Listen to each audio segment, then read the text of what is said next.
Et salut, c'est Lilo pour la chaîne Moto63. Aujourd'hui, on se retrouve pour un tuto méca sur les fourches, comment changer les joints spi et surtout changer son huile, forcément, sur une 250 FE de 2019. 2020, d'ailleurs, c'est pareil, je vous mettrai les correspondances de toute façon dans la description. Je vais vous montrer pas à pas comment le faire vous-même. Je vais vous donner aussi les techniques pour le faire si vous n'avez pas les outils et les fabriquer. Je vous donne toutes les astuces.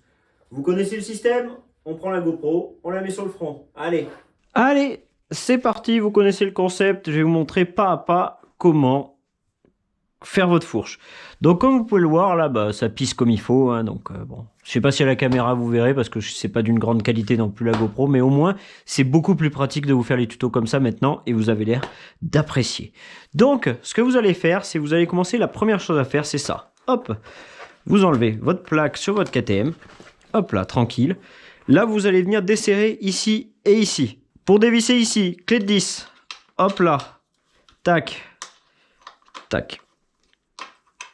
Et voilà. Je pense d'ailleurs au passage, il y avait le bon couple de serrage dessus parce que je vois que ça a plutôt été bien serré. Ça ressemble à du 17 Nm. Donc voilà, le mec qui l'a fait avant a pas fait n'importe quoi. D'ailleurs, je sais même pas si c'est pas moi qui les avais faites à l'époque, ces fourches, donc c'est possible que ça soit moi. Donc voilà. Bon, on fout les fourches à 0. Hop. Hop là, le confort. Moi, je connais le nombre de clics du client, donc il n'y a pas de souci. Là, maintenant, vous allez en profiter pour desserrer les bouchons de fourche. Parce que là, tu vois, tu n'as plus de compression au niveau des têtes de fourche, donc tu peux desserrer ton bouchon de fourche. Alors, soit tu as la clé KTM, soit tu as une clé assez grosse. Donc, c'est une clé comme celle-là, voire même plus grosse, hein, c'est même ceux qui est en bas. Si tu peux pas, si t'as pas envie de t'embêter, tu peux le faire avec une clé comme ça. Donc là, par contre, tu fais pas le bourrin. Hein. Tu vois, je vais te montrer. T'ouvres ta clé. Ça vaut le coup d'acheter juste une vieille clé comme ça ou un truc comme ça pour pouvoir faire toutes les fourches. Donc ça, on peut faire les fourches de Honda. Enfin, il y a beaucoup de motos. Hop. Tac. Tac. Et regarde. Hop là. Tu desserres. Voilà. Tu vois, tu mets juste un petit coup de desserrage. Et après, normalement, tu peux le faire à la main. Pareil de l'autre côté, je vous y filme pas.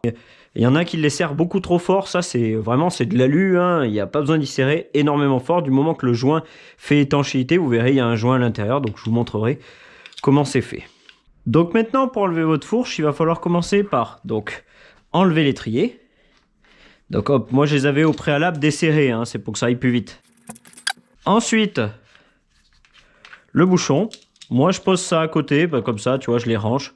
Hop, je sais que ça, si je les mets dans ce sens, après moi j'ai ma façon de travailler. Si je les mets dans ce sens, je sais que c'est pour l'étrier, bref, ceux à l'avant, etc. Hop, les autres, donc desserrés de l'autre côté, l'étrier qui pend. Là, vous venez, hop, donc poussez votre axe. Si ça ne veut pas sortir, tu prends simplement une clé. On tape un petit peu, voilà, hop. Hop là. Allez. Donc maintenant, il va falloir commencer par desserrer ici.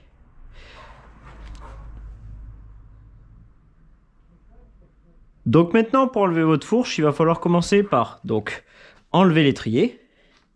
Donc hop, moi je les avais au préalable desserrés, hein, c'est pour que ça aille plus vite.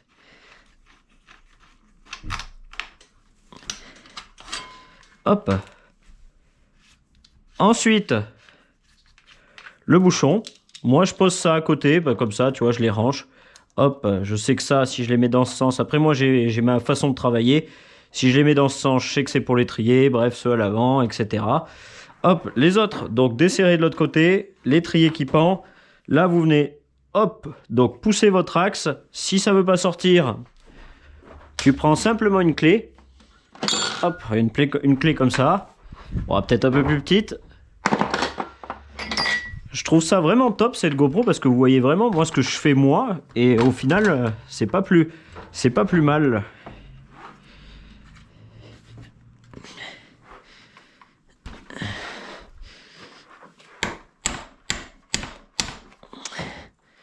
Hop. On va donc sortir votre axe. Donc là, hop, on tape un petit peu, voilà, hop. Hop là. Hop, la jante, on la met avec 6 coupines. La moto, je la lève toujours pour pouvoir mettre le pneu arrière là-bas et qu'elle soit levée comme ça pour travailler. Bah, je suis très bien. Moi, j'ai l'habitude de faire comme ça. Là, maintenant, il va falloir enlever les protège-fourches. C'est du 8. Donc, c'est plutôt pas mal que ce soit du 8. Et tac.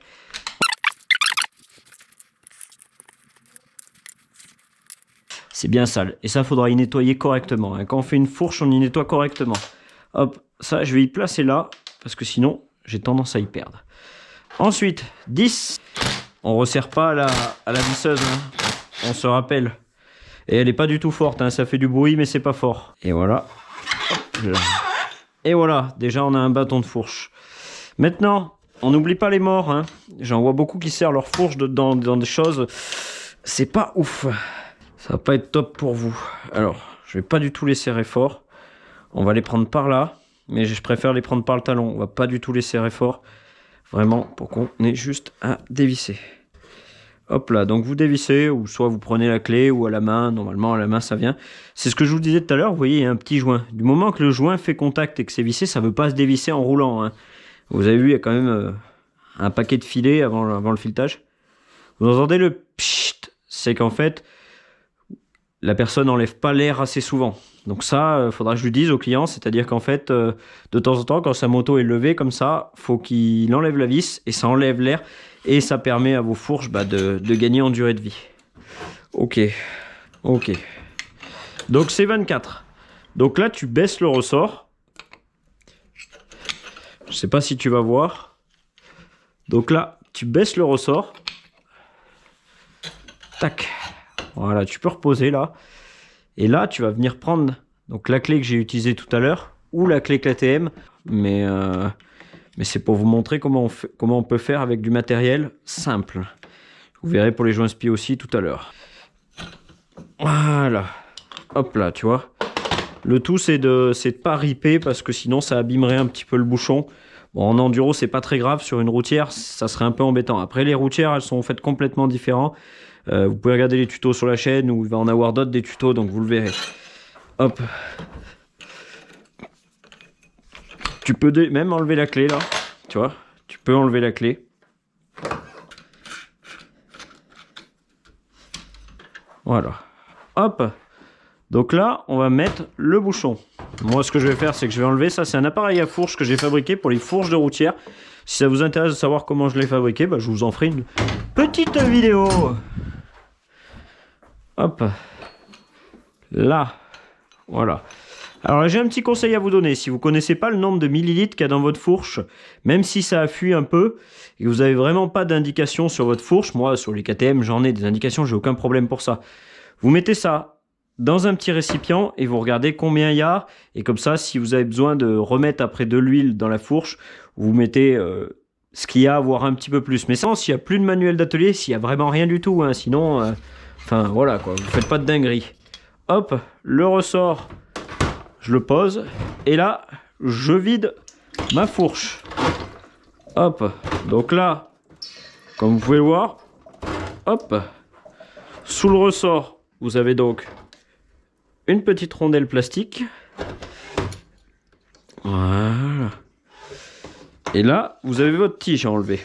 Regardez, hop.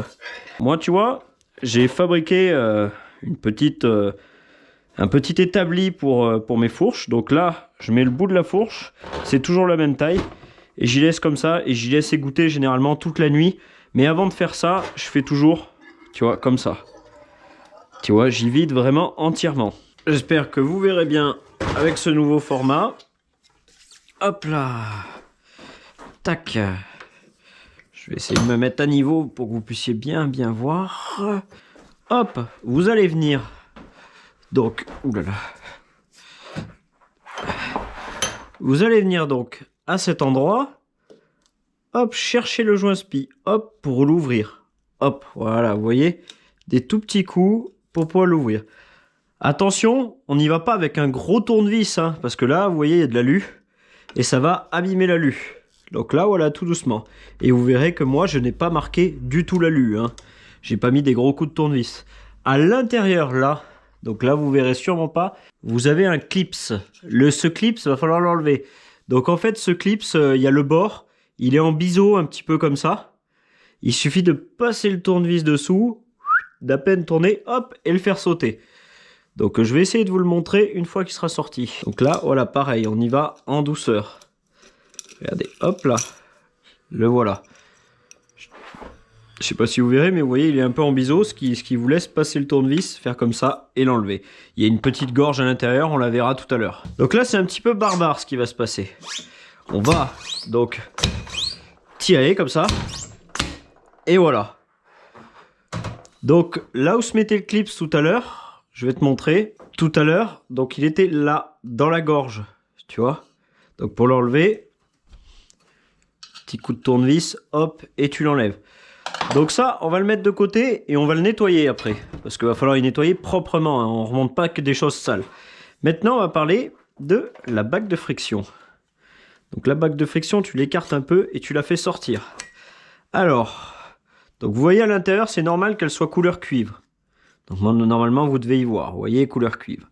Si à l'extérieur, elle est de couleur cuivre, au milieu, c'est-à-dire par ici, votre bague de friction est usée. Si c'est juste sur les côtés, là, mais très peu, sur un petit millimètre, non, c'est pas usé. Donc il y a beaucoup de mécanos qui se trompent, donc vous faites pas avoir. Hop. Donc la grosse bague de friction. Donc ça c'est la bague de friction externe. Bague de friction interne.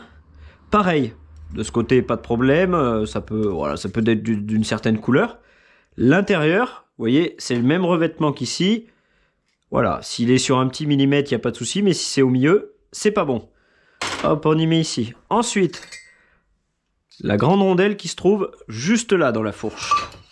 Hop, vous voyez, elle se trouve juste ici. Et après, il y a le joint spi qui vient d'ici, ici. Et le clip, ce que je vous ai fait voir tout à l'heure, qui se situe donc juste ici. Hop, on enlève le joint spi. Pour l'enlever, hein, pas de chichi, pas de blabla. Hop, on l'enlève comme ça. Ensuite, on enlève le clips. Et on enlève le cache-poussière qui est bien sale d'ailleurs et qu'il va falloir nettoyer. Pour y nettoyer, moi je vous conseille de prendre du dégraissant frein. Vous voyez, on vient nettoyer ça au dégraissant frein proprement. Je pense que vous avez des gouttes plein la caméra, mais c'est pas grave. Voilà, et il va falloir nettoyer tout comme ça, hein. Vous voyez, regardez. Je vous montre ici, regardez, hop là, il va falloir vraiment tout nettoyer au propre. Maintenant, on enlève la fourche. Donc là, on va regarder qu'il n'y ait pas d'aspérité. C'est-à-dire que à partir d'ici, là où il y a le revêtement, on va regarder qu'il n'y ait pas d'aspérité. Pas d'aspérité. Voilà, tout va bien. Donc moi, je passe quand même toujours un petit coup de papier à poncer.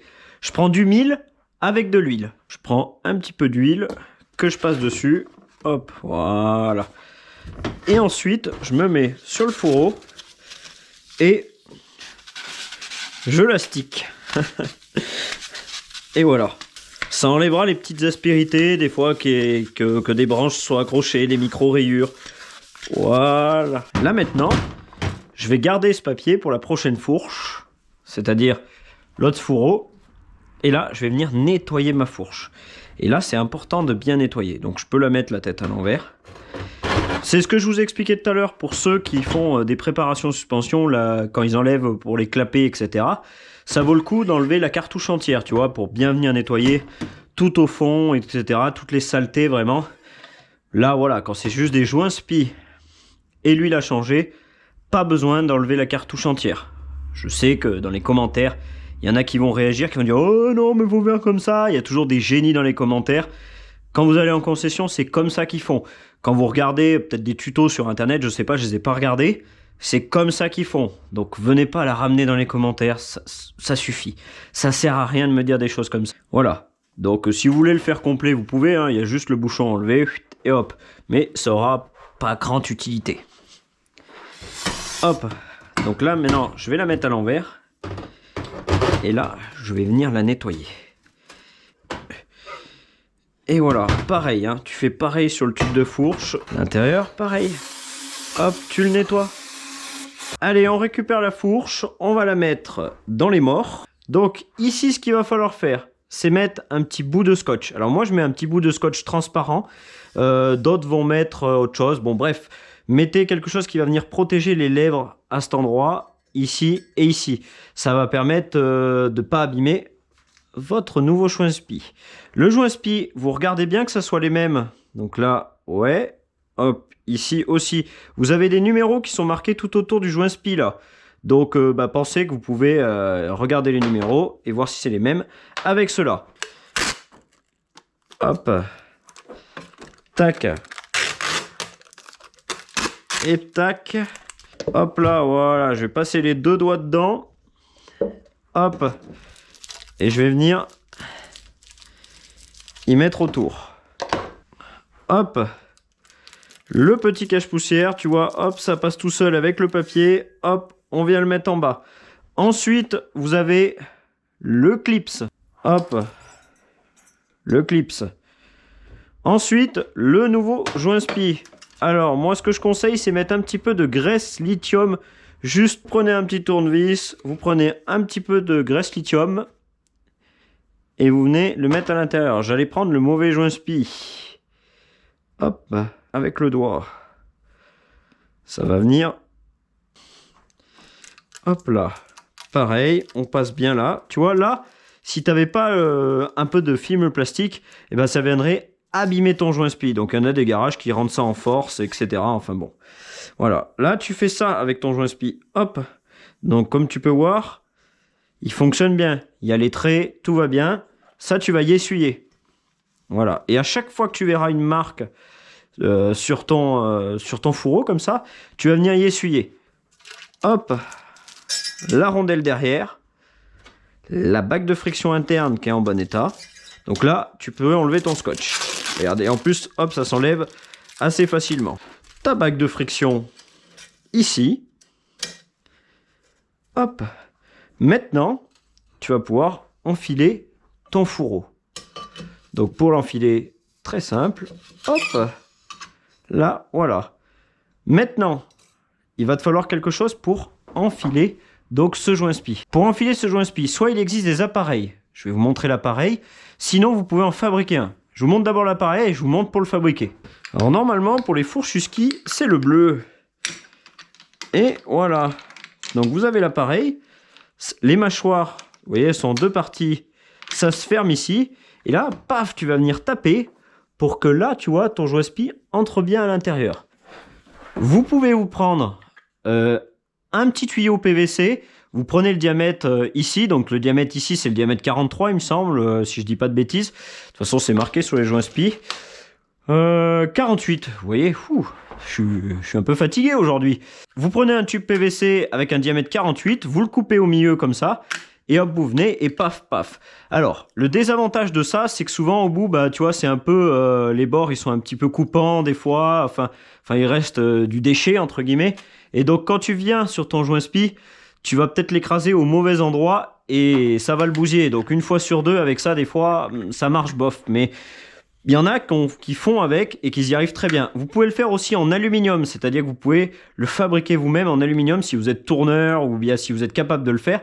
Ça vaut peut-être le coup de le faire en aluminium. Là par contre, vous allez pouvoir le garder longtemps et ça va très bien fonctionner. Par contre, il va falloir que vous le gardiez en main et que vous fassiez ça en même temps. Donc bon, peut-être pas forcément la meilleure chose.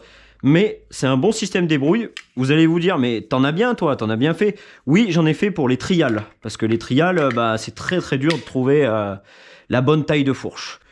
Je prends quelque chose dans les mains parce que j'aime pas, ça me fait des vibrations. Donc, et je viens faire ça, tu vois. Et je viens pousser. Tac. Tu vois. Comme tu peux voir, il est bien mis. Hop. Hop là. Là maintenant que tu vois normalement, comment tu sais qu'il est bien mis? Et normalement tu vois la gorge du clips. Donc après tu as juste à mettre le clips.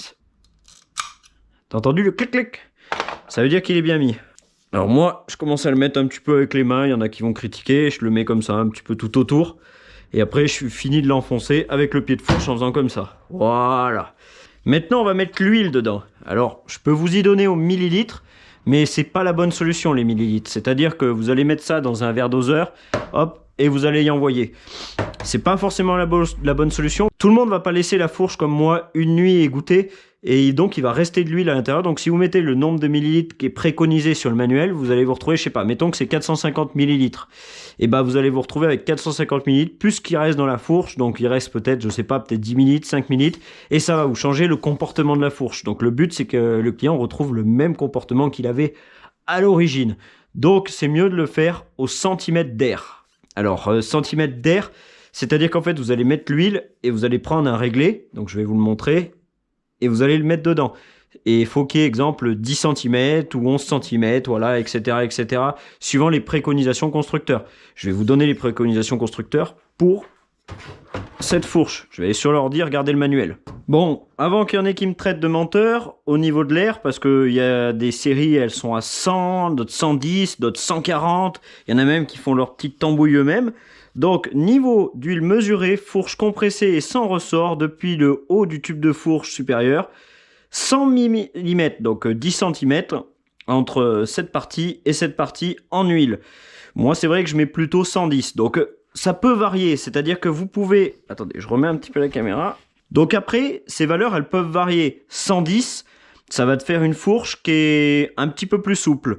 Plus tu vas aller vers 90, moins il va y avoir d'espace, plus il va y avoir d'huile, moins votre fourche elle va être souple. Après ça, c'est suivant les préparations qu'on veut faire, etc., etc. Mais si vous voulez faire une prépa, il y a énormément de trucs qui jouent, c'est-à-dire la viscosité de l'huile, le ressort, vous avez les cales, vous avez les clapets à modifier. Enfin voilà, si vous voulez qu'on en parle, on pourra un petit peu en parler, puisque moi j'ai bien essayé d'étudier le sujet, et ça m'intéresse beaucoup la prépa fourche. Donc on est bien sur une fourche WP suspension Explore. Au cas où il y en ait dans les commentaires qui me disent mais non, moi je mets 110, moi je mets 140, etc. etc. C'est 10 cm. Allez go, on y va. Donc pour la viscosité de l'huile, normalement c'est de la Motorex 4. Donc il y en a très très peu dans le commerce, donc la plupart mettent de la 5. Et en plus ça fait pas de mal parce que les fourches WP, et notamment celle-là, c'est les Explore, elles sont pas fameuses, elles sont déjà un peu trop souples. Donc si on leur en rajoute un petit peu un W, entre guillemets, de viscosité, ça va pas leur faire de mal. Allez, c'est parti, on met de la 5. Allez, c'est parti. Donc là, tu viens mettre ton huile, et là tu vas venir pomper.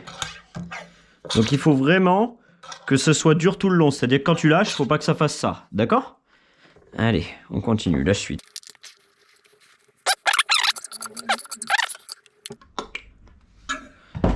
Ouais. Vas-y, rentre. Hein. Je suis bien dans l'établissement Bouchienko. Ouais, vous êtes bien, vous passez dans une vidéo YouTube en plus. Vous avez de la chance, hein. Hop, là je vous ai mis là pour essayer de vous faire voir. Je sais pas si vous allez bien y voir. Replonger.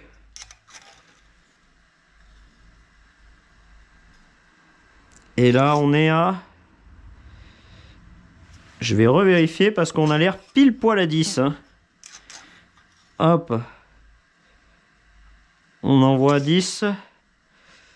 Ah, il y a 2 mm de trop. Donc 2 mm de trop, c'est vraiment pas beaucoup d'huile. Hein. Donc maintenant, on va le laisser sur la chaise pour le tuto. Moi, normalement, j'ai pas besoin de cette chaise. Hop. Donc là, tu viens remettre ta tige. Hop là. Tu vas venir remettre ce qu'il y avait sous le ressort. Hop. Tac. Là, tu vas lever au maximum. Tu vas donc remettre ton ressort.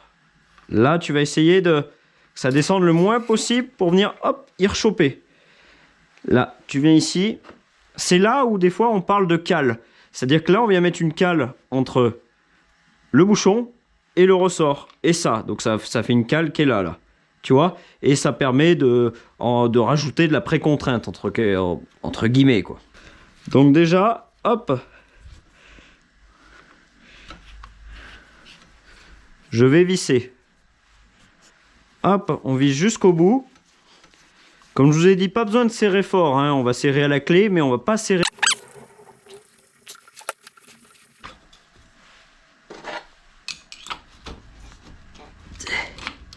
Voilà. J'espère que vous allez bien voir la caméra. Donc on reprend cette clé. J'aurais pu vous prendre la clé KTM, mais bon, vu que je l'avais mise dès le début.